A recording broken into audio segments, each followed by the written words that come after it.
Hi everyone, Pastor Josh here.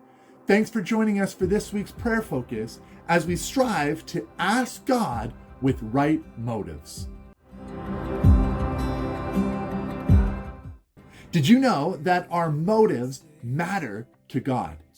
Sometimes we're good at disguising our motives to make ourselves appear more noble than we actually are. We say or do the right things to display a certain image that we want people to see. But God, the God that we serve, is good at knowing the contents of our hearts.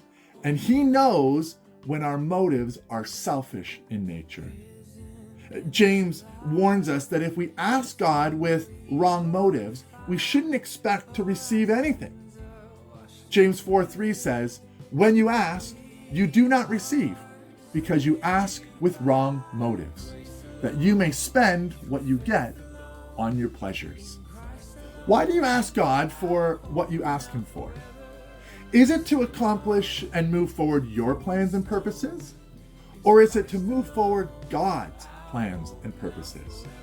Because of our sinful nature, we can easily fall into the trap of praying to God with wrong motives. We can pray to fulfill our desires rather than praying in alignment with what God desires. This Thursday, as we pray and fast together, ask God with right motives. Whatever you're crying out to God for, ask Him to check your heart so that you can determine if you're asking with the right motive.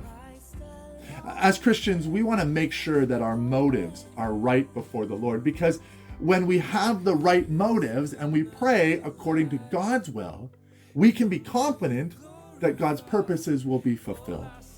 So as we pray and fast together this Thursday, let's ask God with right motives. Blessings on you this week as we pray and fast together.